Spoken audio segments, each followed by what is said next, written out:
Hi guys, welcome to another Mastering Trading Psychology episode with Steve Ward.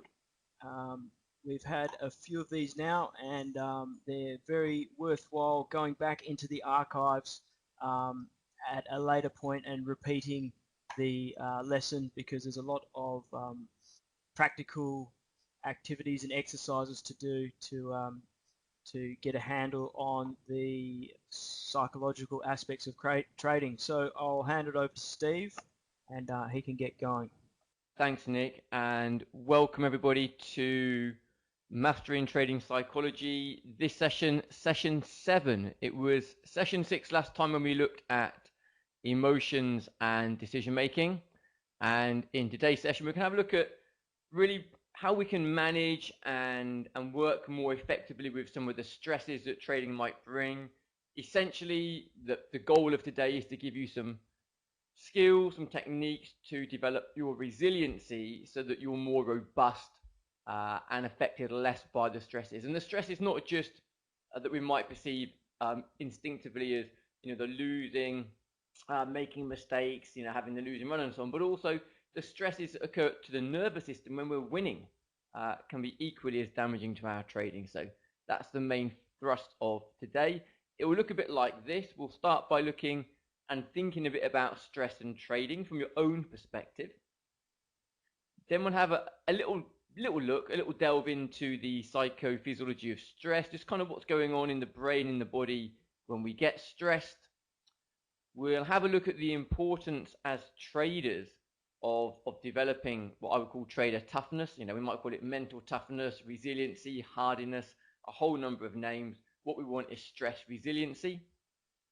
We'll have a look at how we actually do that, how we can manage the stresses that occur in trading in real terms.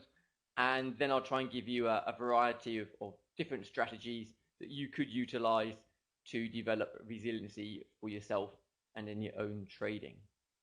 So just take a moment, and again, it's always good to reflect on things from your own perspective, but think about the times in trading when maybe you experience some stress in the system. When does that tend to be? When do you tend to get stressed about your trading? When do you notice those feelings? How do you experience them? What is it that lets you know that you're experiencing stress at the time? What do you notice in the body? What do you notice going on in the mind, maybe in your thinking? What emotions are present? And what do you notice in terms of behavior, the way that you do things, the actions you take when you're feeling stressed in your trading? I think it's important, as you reflect on that, we have to recognize that trading does bring with it a set of conditions that inherently activate the stress response. The prime one being uncertainty. The nervous system is very heightened in situations of uncertainty and unfamiliarity and novelty. And we're exposed to that on a very regular basis in trading. Alongside that, we're taking risk. And obviously risk has an impact. The level of risk we take has an impact on our level of stress. And if we can combine risk and uncertainty, then we create conditions, as I said, which inherently can activate the stress response. So the goal is not to reduce stress in trading. That would be unrealistic. The goal is to get better at dealing with and working with the stresses that may inherently arise in trading. For sure, we don't want to be exposing ourselves to more stress than we need to be, and we'll have a look at that a bit later on as well. But the idea of being stress-free actually is a fallacy. It's unrealistic, and actually we wouldn't want that anyway, because we need a certain amount of stress in our system to engage us, to switch on, to focus us, and to get the best out of ourselves. Let's have a little look, and it will be a brief look just because of the nature of time, at just the psychological and the physiological changes that occur as a part of the stress response. So it's important to recognize that we've had the stress response for hundreds of thousands of years. It's part of our evolutionary development. Historically, it evolved. We had the stress response to enable us to respond to physical threat. We would most probably commonly know this as the fight or flight or freeze response. And we've all had the stress response in our lives, but very rarely, probably for most of us, was it in a life-threatening situation.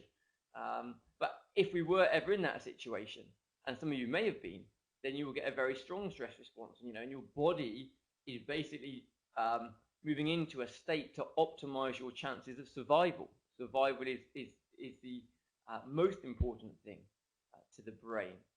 So this is a very evolved, very honed, very long in terms of experience response that we have. Of course, the modern world we're in is very different to the world of years gone by. The chances of most of us experiencing physical threat on a regular basis are very minimal, but we still get this feeling that we call stress. We still get the same response, we get the heart beating and so on, and we'll look at that in a bit more detail in a moment. But the stressors, the things that are causing stress, the triggers, are very, very different. Things that activate the stress response in the modern world: change, uncertainty, and novelty, which we've just touched on. That's the trading environment. Sometimes we get a feeling that either our internal or external demands are beyond our ability to cope. So, this is, and again, it's perceived ability to cope, actually. So, once we perceive that we can't cope with a situation, we might find ourselves experiencing some stress. But it can also be challenges to our self-esteem, to our status, challenges to our P&L, challenges to our results, challenges to our own perceived expectations. So there are many triggers in the modern world which will set off the stress response, which won't be a physical threat. They'll be predominantly psychological threats. But the response will be the same. And if you think back to your own stress response, you'll have noticed things like, the heartbeat increasing, breathing faster and shallower, pupils dilate, our blood pressure increases, we might get some perspiration, adrenaline and cortisol, the stress hormone, come into the system, digestion slows down, you might feel queasy in the stomach, you might even be physically sick at an extreme, we get decreased saliva, get a dry mouth, and this is all a function of the stress response of the body preparing itself for fight or flight to optimize the chances of survival. So from that alone, this is a good response. It's just, unfortunately, in most situations we encountering, and particularly in trading where there's risk and uncertainty, if the response is too strong, it has a negative impact. And we'll look at why that is in a few moments' time. So this is the autonomic nervous system. It's a nervous system. It's outside of our control. It's automatic and has two strands: the fight or flight response that we've been talking about so far. But the other half of the nervous system is called the parasympathetic nervous system. The fight or flight, by the way, is called the sympathetic nervous system. The parasympathetic nervous system is commonly known as rest and digest. This is basically the body relaxing and calming down. So we get all the opposites of the fight or flight. We get slower, deeper breathing. We get our heartbeat slowing down, the pupils contracting, blood pressure lowering, skin drying, decreased stress hormones, increased digestion and hunger, and increased saliva. So it's literally a polar opposite response. And the body's evolved to work in a way such that we would historically have doses of stress, and then we would have periods of recovery. And that's how the system works in a healthy way. The danger for us in the modern world is that we're exposed to often not extreme amounts of stress, but kind of low level and ongoing stress. The stress stays in the system and we're not getting enough recovery. And I'll show you this with some biofeedback data later in the presentation. So stress at the fundamental level keeps us alive. The stress response, the fear response is there to keep us alive. That's good. It can, however, get in the way. How does it get in our way? Well, it's there as a survival response to keep us alive in life or death situations. Most of our situations, even in trading, folks, aren't life or death. Sometimes they can feel like it to the brain. This is the challenge.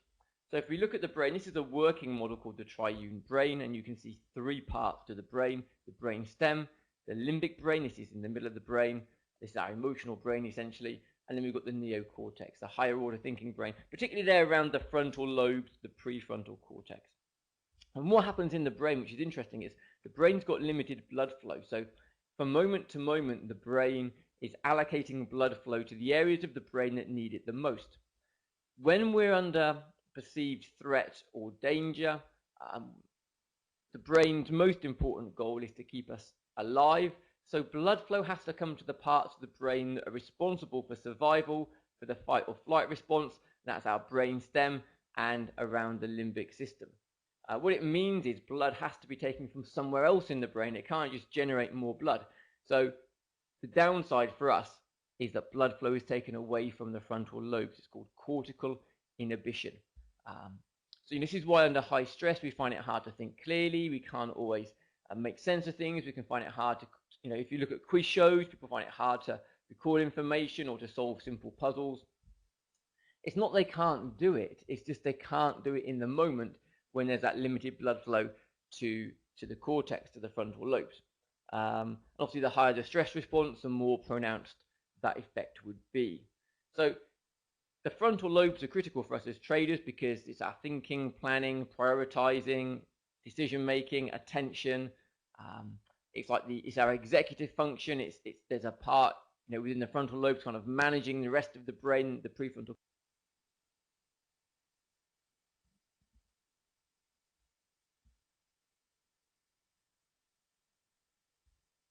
So let's have a look at the importance of developing trader toughness. There's a great book called The Hour Between Dog and Wolf, written by a guy called John Coates. John was a former trader, Deutsche Bank and Goldman Sachs, and in New York. And during his time as a trader, became very aware of the changes that occurred to traders, particularly at times, sort of highs and lows. So I'm just checking some sound challenges here. Are we okay with sound, guys?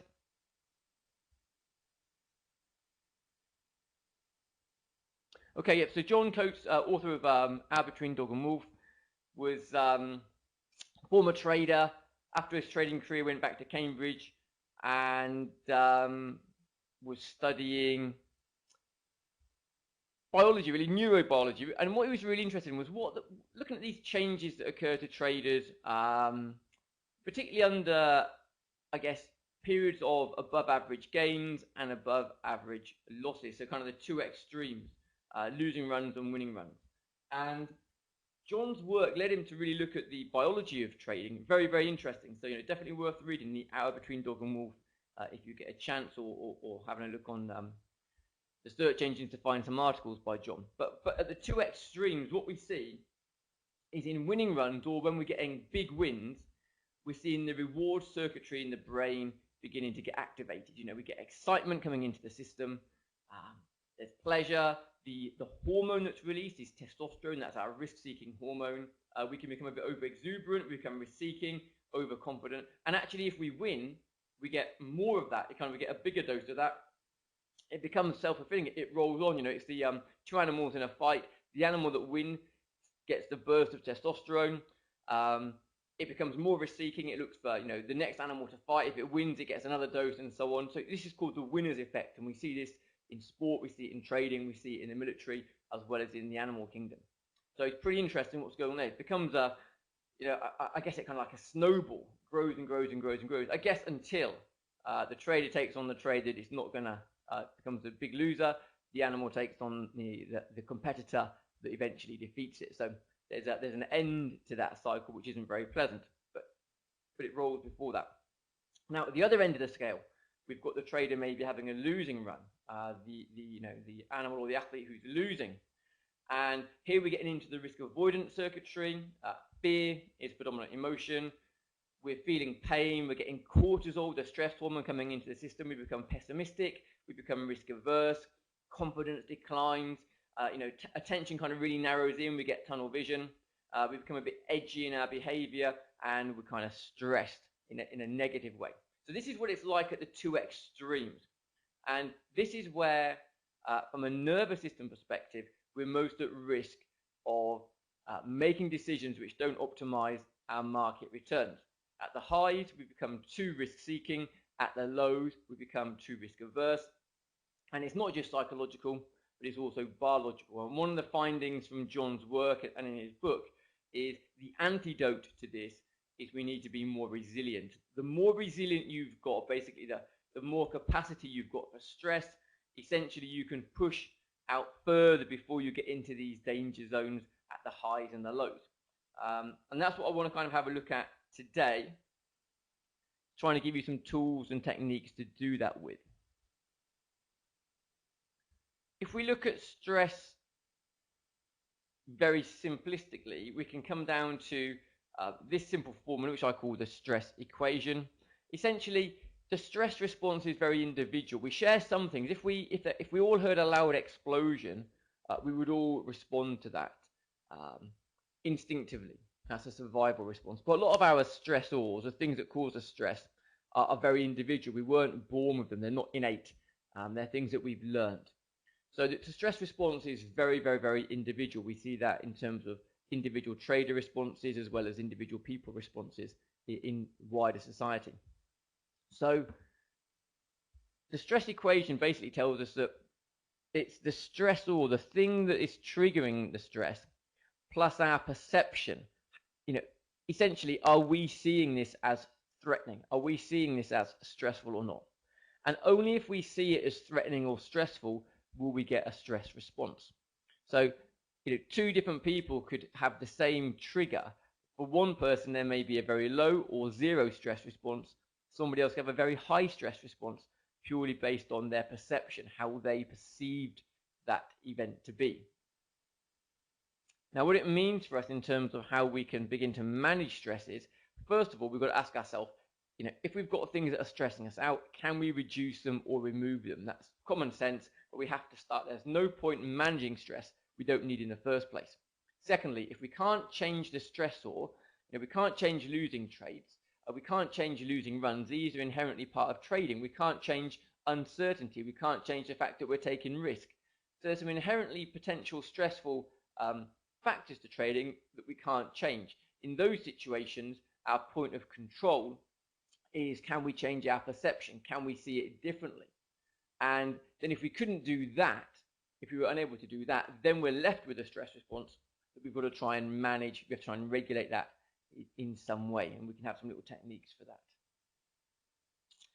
that. And kind of the underlying line of attack we can also take actually is just to develop our psychological resiliency such that any impact of any stress is always lower than it might have been anyway. It's a bit like going to the gym.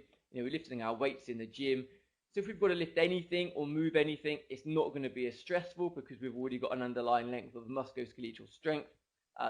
The same for our psychological resiliency and our physiological resiliency. We can train these factors. Then when we're exposed to stress, the impact is not quite as great. So the first goal is stress reduction. We don't want to give ourselves any more stress than we need. So 4 simple things that we can start to look at around reducing stress is, 1, if you increase your level of competency, your skills, your knowledge, your understanding of the markets and of trading, then you will get a reduction in your anxiety and your stress. So, I remember working with a very successful trader, and he said to me one time, Steve, I'll never trade if I don't understand what's going on. And that stuck in my mind as being, I guess, very obvious common sense wisdom.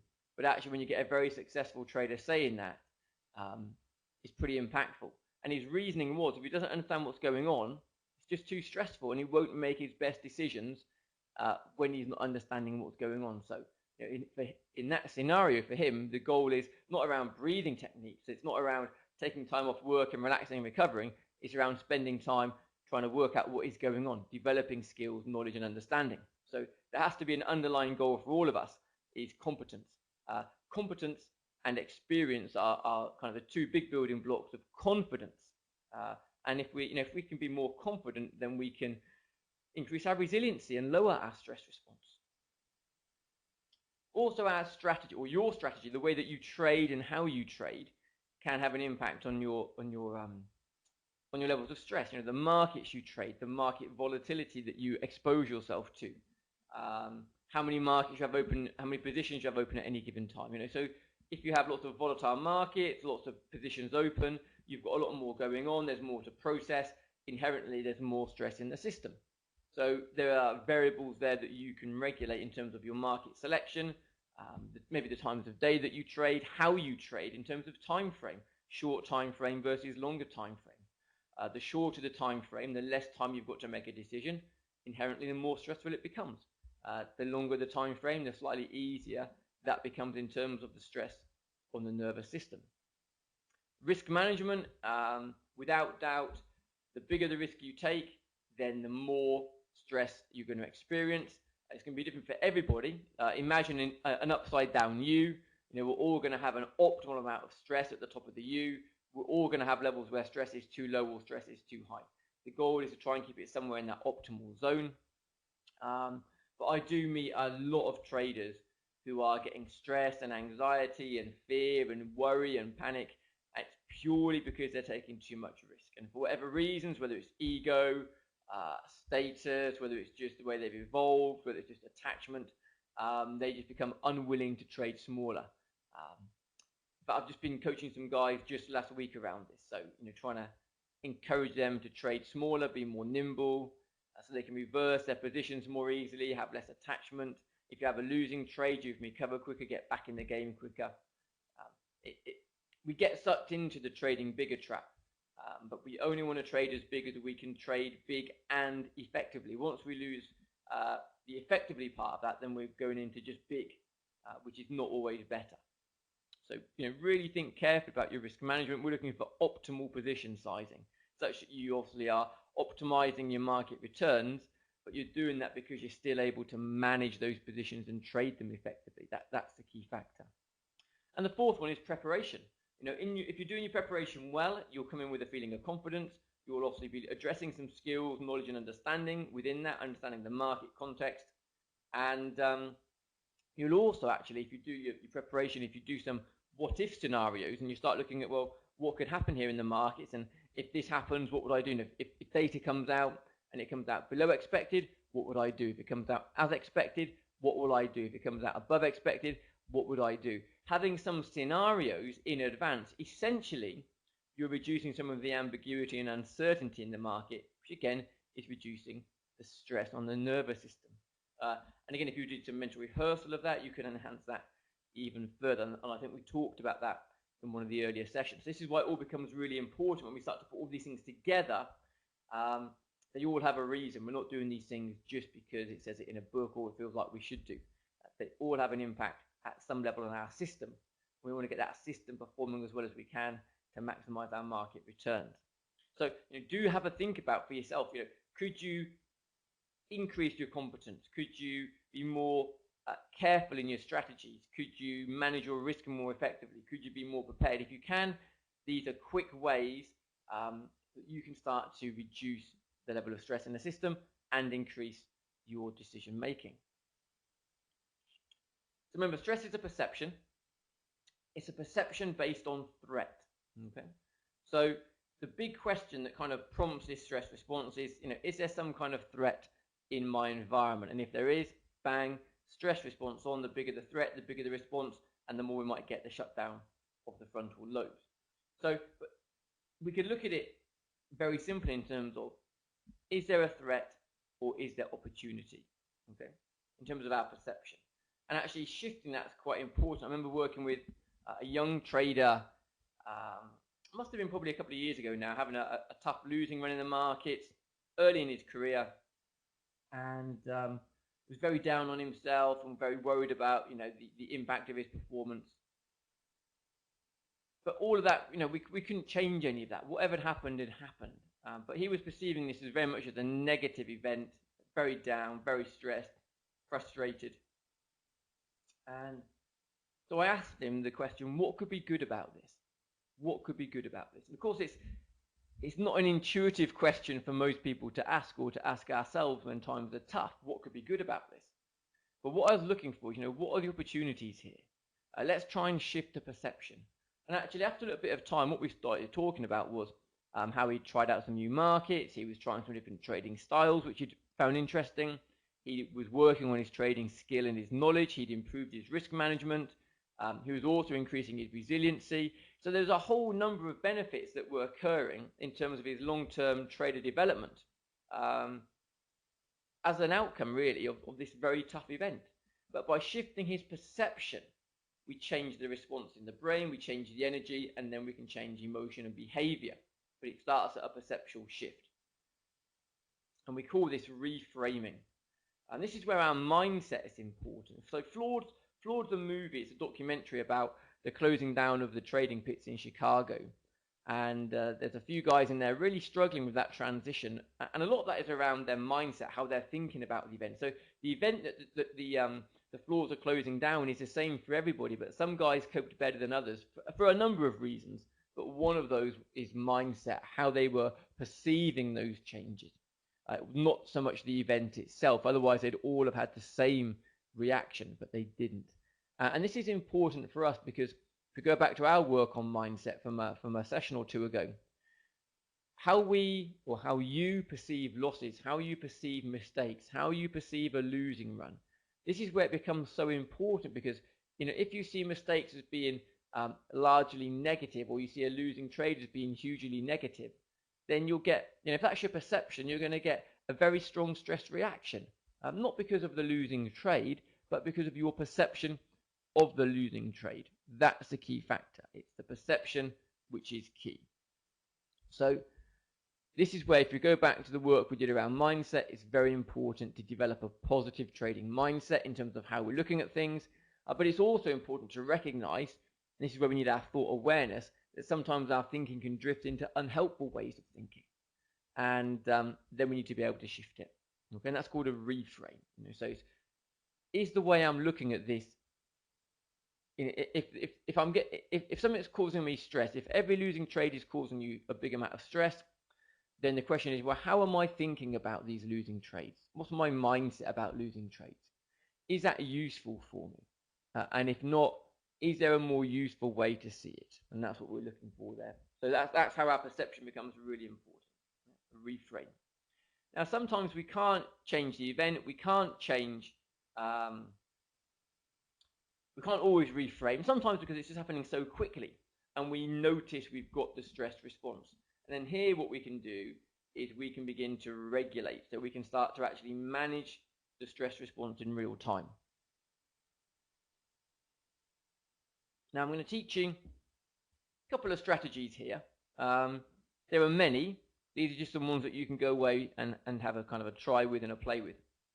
So the first couple are just some breathing strategies. But the important thing about these breathing strategies is that we engage them from the diaphragm. The diaphragm is like a balloon that sits around or sits under the belly button area. So if you imagine a balloon in there now, if I said to you to take a deep breath in, if most of you just do that now, if you take a deep breath in, what many people will do is they'll inhale, expand the lungs, and they'll suck the stomach in. So you're squashing the diaphragm, and we're not actually getting good oxygen into the system. So we're doing the opposite to what we want to be doing.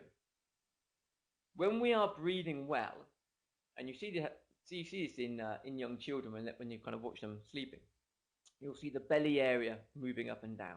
It's the diaphragm that's working. So just for now, get your two hands and join your two middle fingers together, just so they're just slightly touching. And then put those two middle fingers just over the belly button area. And what I want you to do is just breathe however's comfortable for now. But as you breathe in, imagine there's a balloon in the belly area. And I want you to inflate the balloon as you breathe in. Maybe just breathing in through the nose. And as you breathe out through the mouth, just allow that balloon to deflate. Just do a few breaths now in your own time.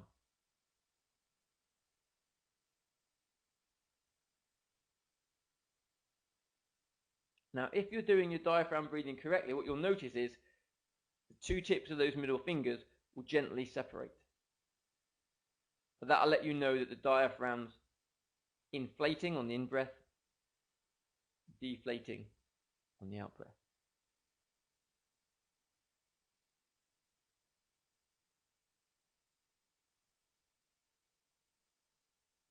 Okay, just continue to breathe, but this time as you're breathing, keep the diaphragm breathing in focus. So we want to be, we're inflating the belly area on the in-breath, deflating on the out-breath.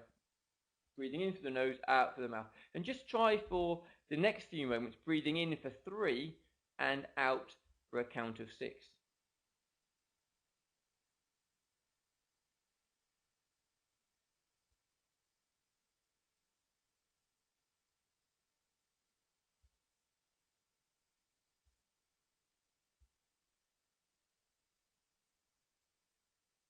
Breathing in for 3 and breathing out for a count of 6.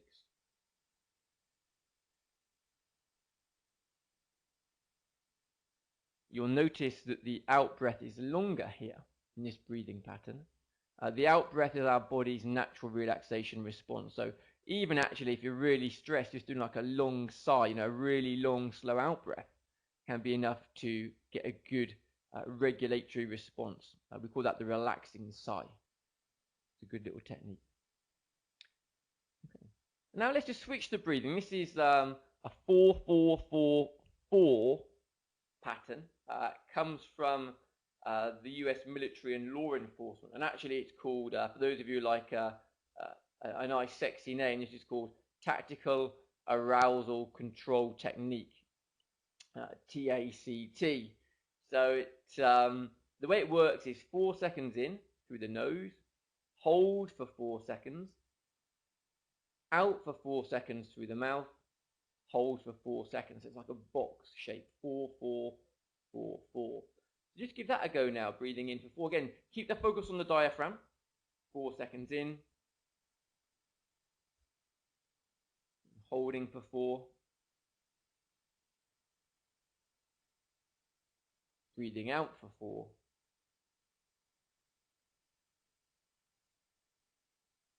holding for 4, and repeat.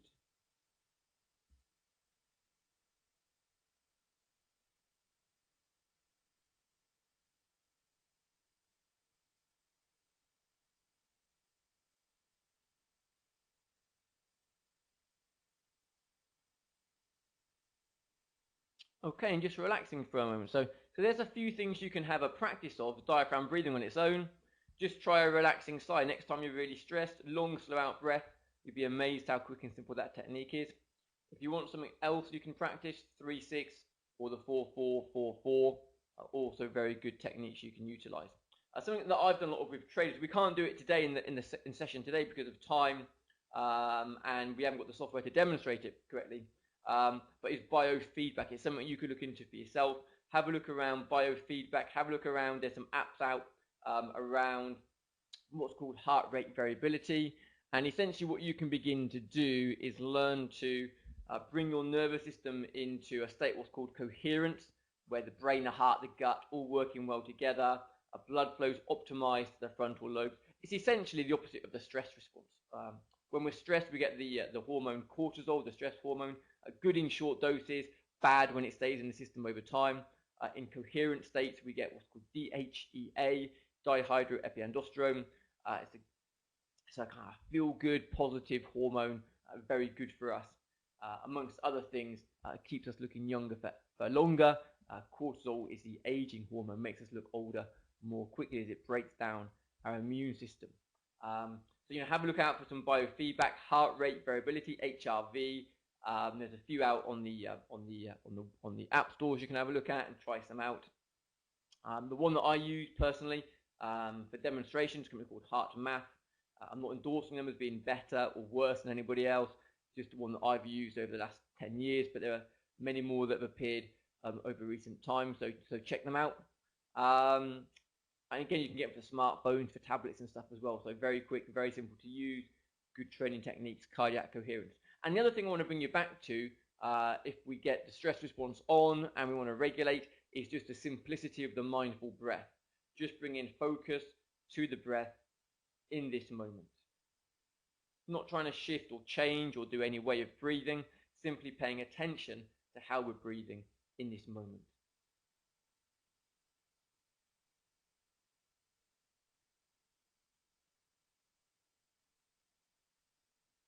And that can just bring us back into the present moment, allow us to settle and calm slightly,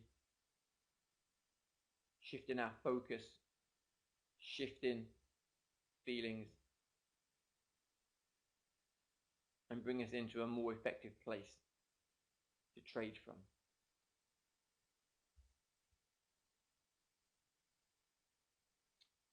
Let's whiz through, and this will be a whiz through because we're tight on time and I've got a lot I want to cover.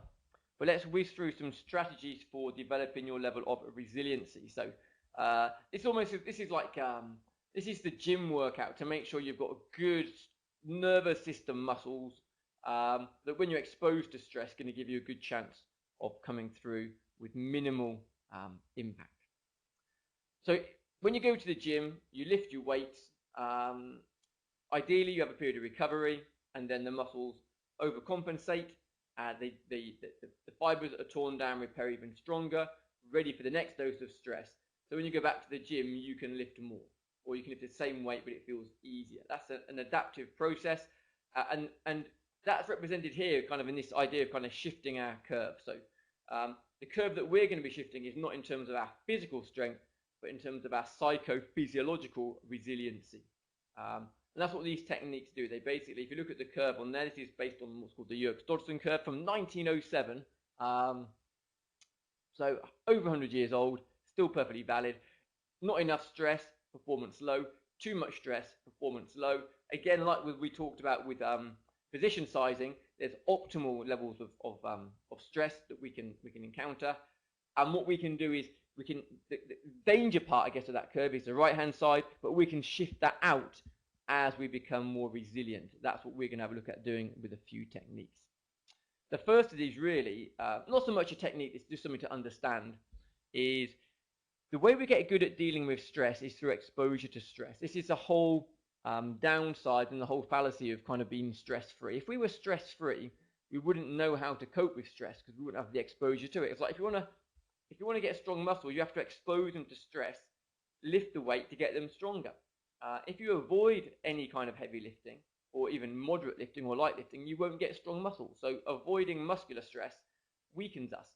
Avoiding stress, psychological stress, also has the same impact. So exposure is key, okay? Providing actually that we get recovery afterwards. This is the key thing we'll look at a bit later on. So stress plus recovery gives us adaptation. That's what shifts the curve. Okay, and this was seen in some research done by two guys, Lowe and Repin. They were doing some physiological testing, looking at the stress response in traders during periods of volatility in the markets, and they found that the more experienced traders had a lower stress response than newer traders. Essentially, they'd kind of, they were more equipped, more skilled, more competent at dealing with those market conditions, and therefore the stress was less. I've been there, seen it, done it, got the t-shirt to prove it. That's what we're kind of looking at there.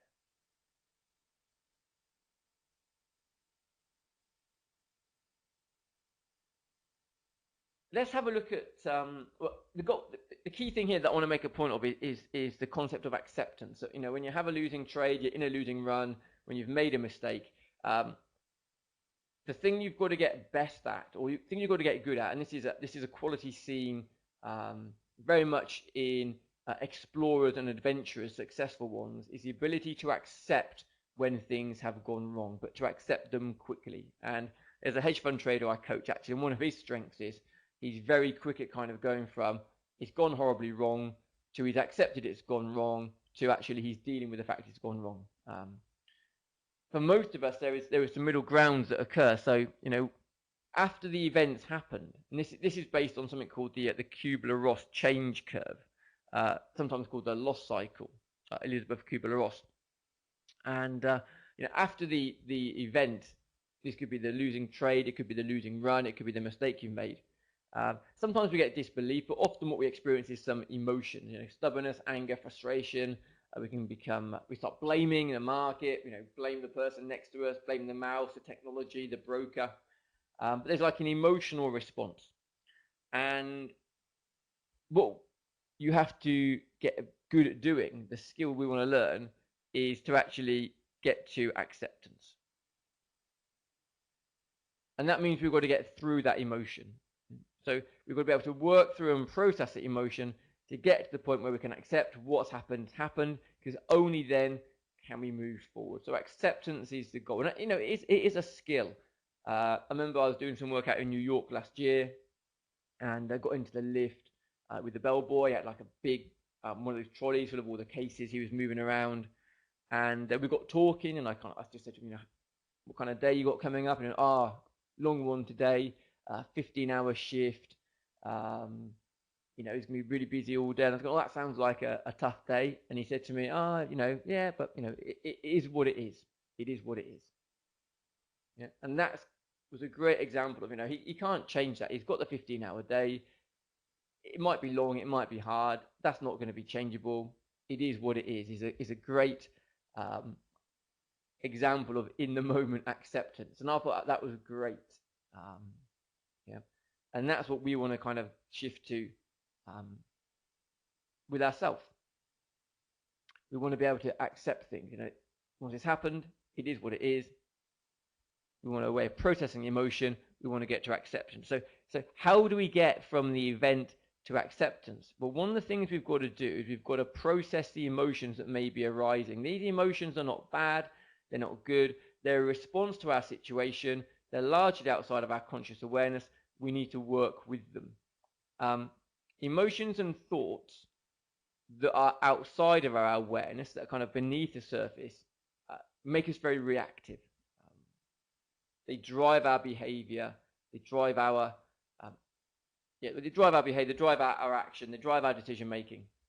What we want really is emotions and thoughts within awareness, so we can become responsive. And that's a distinction we made in one of the previous workshops, when we talked about attention and awareness. So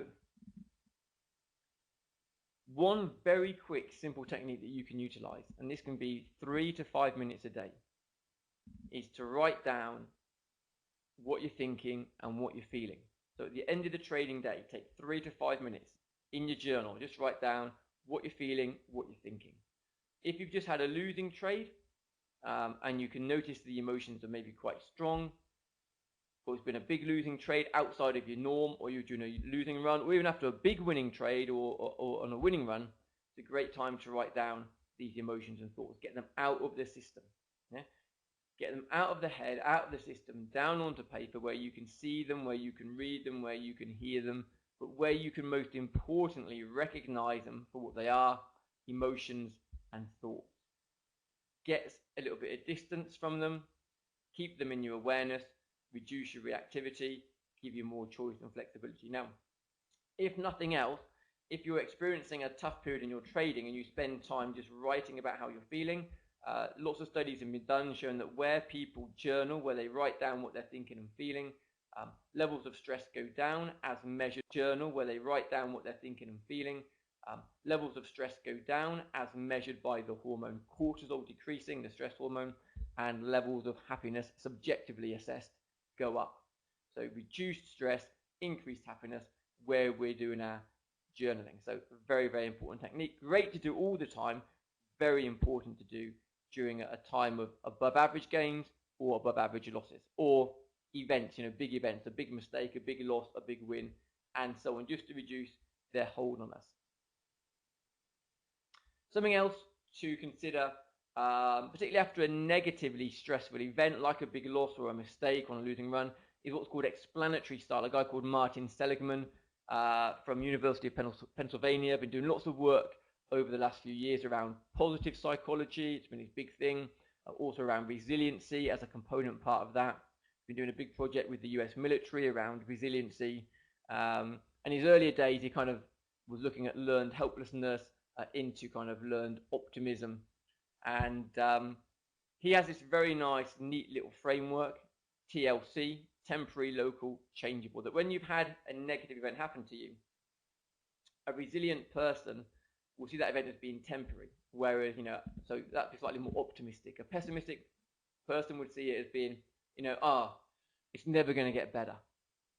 Local means really in relation to it's just within trading and just within that day, that time frame. It's not like the whole world has gone bad all of a sudden. You feel that way sometimes. And then changeable. This is a key component, but there's something you can do about it. So, so the ultimate pessimist would be kind of, there's nothing I can do about it. The whole world, gone to pieces, and there's nothing I can do about it. And that would not be a great reaction to a losing trade, obviously. Whereas the more pessimistic, more resilient person would see this as being, okay, it's one trade, it's just a trade today, and actually, here's some things I can do to avoid that happening again in the future. So we want to use that TLC, very, very important. called your explanatory style, how you explain events to yourself. Again, good book to read, Learned Optimism by Seligman, if you've not read it already. Okay, and importantly, actually, it's a skill. So it's called Learned Optimism because he believes it can be taught. You can learn to become more optimistic in your explanation of events. You can practice that after your big losing trades and your mistakes, or any life events which have been going tough. Check in TLC. This one really is something I just developed through experience. I went out to Chicago in 2005. This was one of my sort of early trading encounters. It was I think July, August time, and so over 10 years ago now. But it sticks in my mind because I went to a trading office with about 50, 60 traders having a tough time. Markets were challenging, but when I arrived, very negative environment, lots of blaming, complaining, definitely not a lot of acceptance going on, lots of resistance, lots of denial. And one thing I noticed was, a lot of negativity. They were focused on things outside their control, and a lot of talk around weaknesses and things they never had and couldn't do. And so it just struck me that maybe we should be looking to get them thinking differently, to kind of, I guess, quote Mark Douglas. And so I did the opposite. I created this little triangle based around positives, strengths, and controllables, and I got them each day to write down 3 things for each day. Write down 3 positives each day, write down 3 strengths that you can use each day, write down 3 things that you can control each day. Interestingly, the more in control we feel, the lower levels of stress you'll experience. So the feeling of being out of control induces a stress response. So it's good where we're never in complete control in trading. That would be too far, too extreme, but where we can get some control. And that little triangle worked beautifully. Even over the 2 weeks I was out there, we got some traders really shifting their mentality pretty quickly, and then seeing that through their emotions and through their behaviors, and into their trading books. But it's just sometimes when things are tough, and again this is a Seligman phrase, hunting for the good stuff. When things are tough, you become more risk averse, you become more negative, you become more threat obsessed. So your focus is going completely the opposite way, and then it becomes self-fulfilling. So you need to actively, and this is why hunting for the good stuff is a good word, because you do have to hunt sometimes. But if you're having a tough time, thinking about those 3 either in combination or any of the 3 of them individually is a very, very useful technique. 3 things I can control today, 3 strengths I can utilize today, and then at the end of the day, 3 things that have gone well.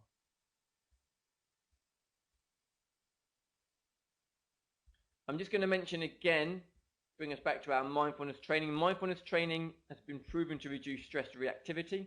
It reduces the size of the amygdala in the brain, like our alarm system.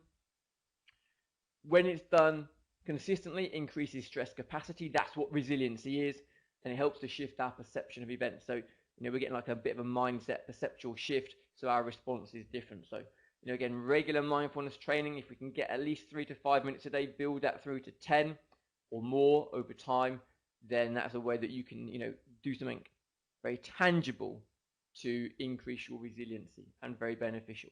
That's why the Marines have been utilizing it. Jon Kabat-Zinn mindfulness-based stress reduction is a massive global program, clinical program, very effective. The tools are there, the techniques are there, the information's available. Just down to you guys whether you want to utilize it or not in your own trading. So I want to talk a bit about recovery. I talked very early on about stress plus recovery creates this adaptive response. So we need to get recovery. Okay. We talked about the 2 parts of the nervous system, and what we need to do is complete the stress cycle. So the stress cycle has stress, and then we've got recovery. Sympathetic nervous system, parasympathetic nervous system, fight or flight, rest and digest. And it's the alternation between the 2 over time which creates growth. Without recovery, we get the opposite. We get decline, essentially decline. We become weaker. So what we want to be doing is making sure that during the course of the trading day, during the course of the weeks and the months, you're getting sufficient recovery. Now, I know some of you will be working full-time, probably trading in the evenings, maybe even doing some research at the weekends. And again, I'm not saying not to do that. What I'm saying for all of you is whether you're trading full-time or doing part-time trading or whatever the blend is, we all need to be aware of the need for recovery, because our system is designed to work that way, and if we don't get sufficient recovery, we will all be underperforming whether we like it or not. Now, the way we get recovery is in pure terms, we need to activate the parasympathetic nervous system. Okay, so exercise, for example, would not qualify as recovery because exercise is a stressor to the nervous system. We're engaging energy into the system. Yes, it's enjoyable. It can be relaxing to a degree for people like as a switch off, but it's not recovery for the nervous system. We need to be doing some relaxation techniques. Our deeper breathing would work well. Our meditation, our mindfulness, these types of things are where we're going to get some recovery. Maybe a slow walk, just lying down, relaxing. Sleep, obviously, is a big impact. So I want to show you this. This is some central nervous system data. The red bars, this is a trader. The red bars are showing where there's stress in the system. Essentially, we're in sympathetic nervous system. The higher the bar, the bigger the response. And then you'll see some sort of like pale blue bars. There's some around about 0200 and some around 0600. And that's the parasympathetic nervous system activating. And again, the bigger the bar, the bigger the response. And then you'll see some darker blue lines. So there's some around 2000 and there's some around about 700-ish. And that's where there's movement or exercise. So we're seeing here really the balance of stress, recovery, exercise during the course of, or activity, movement during the course of a 24-hour period. And you can also see that there's a line drawn from about 2200 to about 0600. And that's the sleep line. That shows when the trader was asleep. And we can see, there's lots of stress during the trading day, lots of red bars, as we'd expect to a degree. Not many other color bars during the trading day, interestingly, until we get some movement later in the day. But look at the sleep period. The trader's sympathetic nervous system is still activating even when he's asleep. And what that means is still using energy, still tiring him out. When he wakes up, he's not fully recovered and then goes into work with lower energy the next day than he had the night before. We should be getting recovery while we're sleeping. So we do need to work on recovery, and we shouldn't assume that we're getting it in our sleep because not all of us are. So, we need to work on our sleep. That's critical. Also see if during the day you can take some recovery breaks. Now, your system basically works. Our human system works on roughly a 90-minute cycle while we're sleeping, but also during the daytime. It's called an ultradian rhythm. So roughly every 90 minutes to 2 hours, see if you can take a short break. Go for a short, slow walk. Take 5 minutes. Go and do some mindfulness. Go and do some of the belly breathing. Go and do some of the 3-6 breathing or the 4-4-4-4, whatever kind of takes your fancy. Just go and sit somewhere quiet. Close your eyes. Let the brain switch off. If you've been sitting down for a long period of time, in that break, get some movement as well. Go and have a move, have a walk, have a stretch. But we need to just be getting some recovery during the day, not relying on it purely in our sleep, but also when we are sleeping, make sure we get decent sleep. The main thing we need to be doing is allowing 30 to 45 minutes before we go to bed, electronic device free, no iPads, no phones, no TV, nothing electronic. Read, bath, shower, relax, whatever you want to do. Likewise, no eating, no alcohol, no exercise. Ideally, 2 hours before bedtime, depending on obviously the size of the meal, how much alcohol and how much exercise. But as general guidelines, we want to have a period that allows us to unwind before we get into bed where we can. Maybe it's not possible every single night, but where we can. But that pattern you can see there's unsustainable. What we want to do is focus on recovery. Okay. Now, some interesting research. A lady called Amy Cuddy. You can watch her talk on TED, CUDDY. Definitely worth watching. You'll love it. It's a great talk. I think it's one of the most viewed, if not the most viewed TED talk of all time. And she talked about posture, what she calls these power poses. And what's interesting about Amy Cuddy's research is she's linked it with changes in testosterone and cortisol and risk tolerance. So these are all examples of power poses, and these are found naturally in animals and humans, and they're kind of dominant poses. And what they do is in these poses, if you hold these poses for as short as 2 minutes, what you'll see is a measurable increase in testosterone. Okay? And that increases our risk tolerance, as testosterone does. If you do the opposite and kind of do very closed over, curled up, hunched over positions, then what you'll get is an increase in cortisol, and you'll get a decrease in risk tolerance. But also, she's recently been doing her work looking at this in terms of presence, how it affects our impacts on other people. People who have done power poses or held those positions, and they do this out of view, and then they come into an interview situation, versus those who have done kind of weaker poses. The ones with the power posing pre-interview work get rated significantly higher. Things like confidence, would you employ the person, yes or no, much more likely to employ the people who've been doing the power posing. It comes through in our physiology.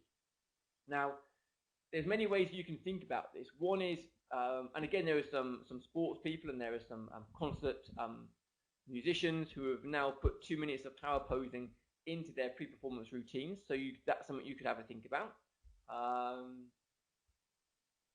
Particularly important, I think, when we're having a losing run, recognizing we're going to be producing excessive cortisol, that we think more about this. But even moving aside from these specific poses, think about posture. Yeah? Our posture has an impact on our level of stress. So if we're walking really quickly and we're talking really quickly and everything's fast, it's kind of linked to the stress. If we can slow things down, walk a bit more slowly, stand a bit taller, look a bit more up, we shift our posture, we shift in our psychophysiology. So whether you take this in terms of the pure kind of postures and the power poses, that's one thing, but definitely think about posture. Very, very powerful. And that's really, I think, what Amy Cuddy's saying here is, there's a clear link between posture, the poses we hold, and performance. There's something called the catabolic ratio, which is your ratio of testosterone to cortisol. And in kind of strong leaders and in people who are kind of perceived as being confident, testosterone is higher, or the anabolic steroids such as testosterone are higher than the catabolic steroids such as cortisol. It's not just those two things alone. So our posture is a large part of that. But again, if you want to find out more, check out the TED Talk, Amy Cuddy. Superb. Lots to look at and enjoy from that. But think about your own posture. Also, and she touched on this in a recent work, think about this in terms of when you're on your phone or the iPad and you're kind of hunched over, because that's not doing us a lot of good. So something to think about there in general. Think about your trading posture, how you're trading. Are you hunched over? Are you sat upright? All these things, they all add up. They all can make a difference. When we look at resiliency, support is also a very big factor. Resilient people often have a support network. It doesn't have to be big, but they've got people around them they trust, who give them good advice, good guidance, who they can often speak to. They can talk about how they're feeling. That's a very key factor. So have a think about who's in your support network. When times are tough, who can you turn to? Who's there to help and support? For traders I work with, I'm looking at kind of how supportive is the manager, how supportive is the organization. These things can be very, very key for how traders respond to challenging events. And then just to wrap up, I want to talk a bit about well-being in terms of, I guess, a bigger picture, keeping us, so I guess this is the goal, and I'm doing a big bit of work for one of my clients around this at the moment, but, we want traders and we want you to feel good and function well, and the two are connected. Okay. So, feeling good, happy, satisfied, motivated, and then functioning well, making good decisions. When stress is high and we're feeling run down and we're tired and fatigued, we're in the survival zone. We're not in the performance zone.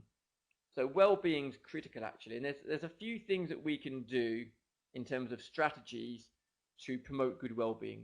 Sleep, we've touched on, but in terms of quality and, as we saw, importantly, quantity. We should be looking for 7 to 8 hours. 95% of people need about 7 to 9 hours per night. So that's kind of a good benchmark to be looking for. Exercise, again, aim for about 6 hours sorry, 6 hours, 6 days, 30 to 45 minutes per day would be great, even if it's just walking or some moving.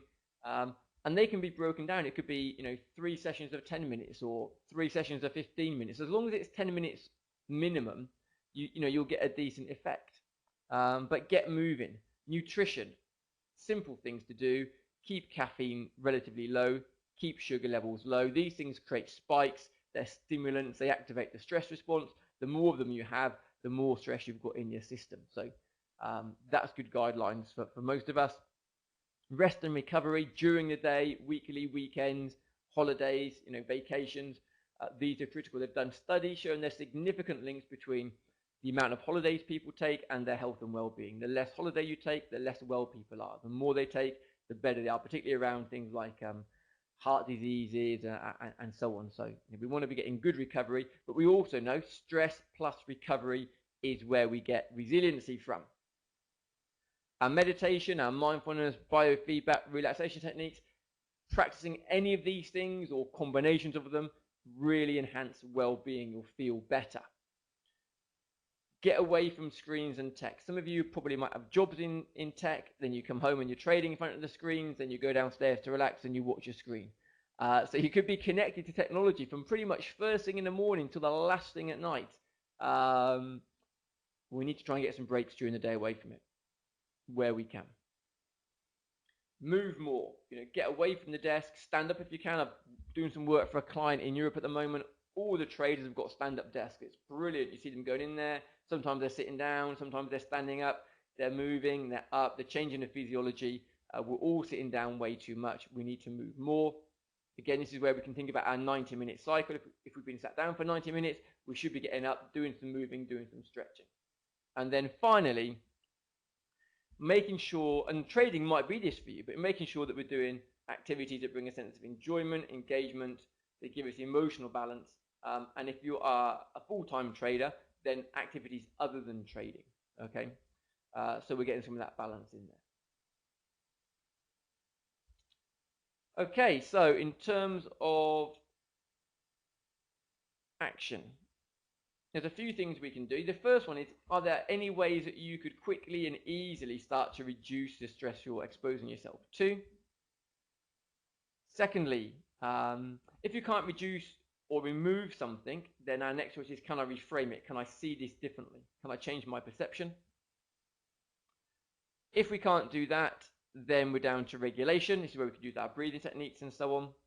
And if we can't do that, then we're down to resiliency. Yep. Whole host of strategies there that you could utilize. I'm not saying you've got to do the whole lot, but some that you could then do to become more resilient, more stress proof, increase stress hardiness, and so on.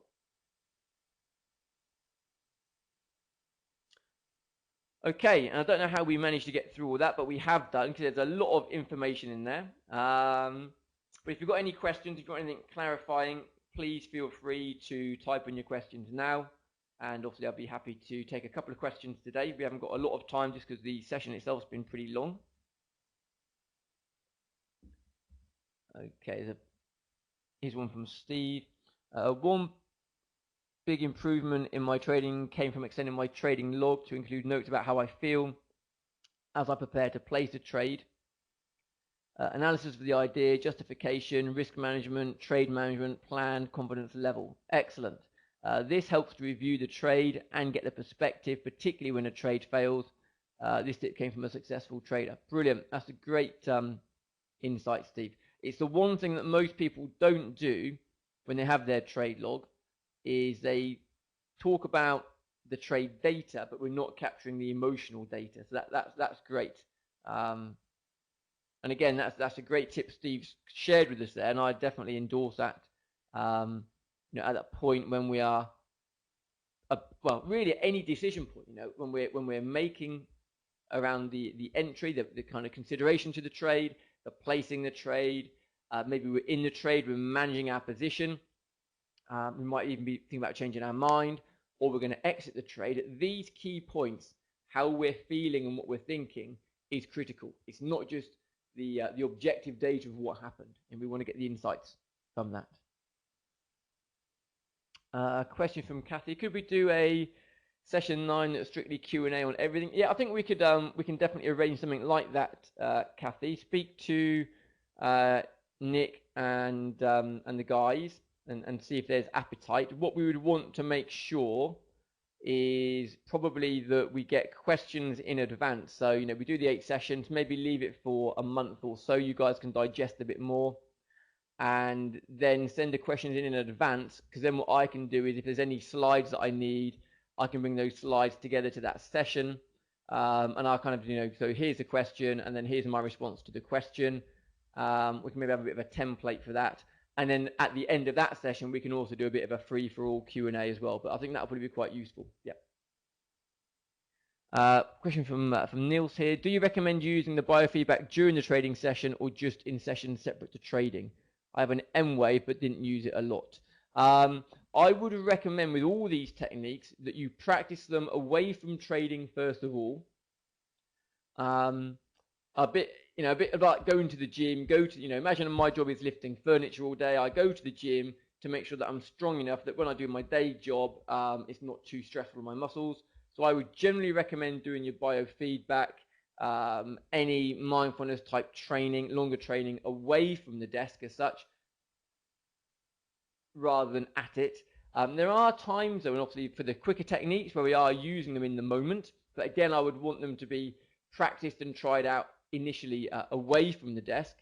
And the biofeedback, so you can have it at the desk and it can be interesting for review, and it can certainly be interesting to see even in real time sometimes your reactions, but I wouldn't suggest that it's so reliable or useful that people kind of traded off it. That can be the what people are looking for sometimes. You know, should I only trade when I'm in a certain state and not in another? Certainly, I think if you've had a losing trade and you had your biofeedback on, you could see, you know, that your pattern was changing significantly, and you knew that you were really having a stressful event.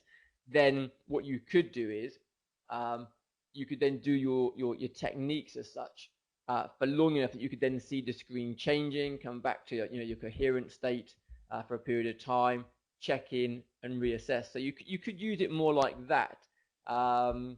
But for most people, I think it's a training tool to practice these tools and techniques. And then every now and again, you can do them in real time for a bit of data collection, a bit of experimentation and real-time data. Okay, folks, we're going to wrap up there for session 7. We've got session 8 next time. We're going to have a look a bit around behavior change, around improving performance, a bit around identifying strengths, working on weaknesses, some work on what we call behavioral modeling, how we can begin to simulate and improve our trading behaviors. Essentially, really how we can help you to kind of pack some of what you've taken from the program so far, how you can structure that to make sure that you benefit from it. The only way you can do that is by doing it. So we'll look at kind of how to make it easier to do what you need to do to build good habits over time. And then again, based on Kathy's suggestion there, if you guys want to think about a session 9 as a follow-up, as a Q&A session, I'll leave for you guys to consult with Nick and the gang about that. I'm happy to do it at my end. Again, my only suggestion would be that if we do that we do questions in advance so that I can prep some slides, but also we know that we've got enough questions for a good session as well. Other than that, thanks for tuning in. Hopefully you found that useful, and I look forward to working with you all again in session 8. Thanks very much.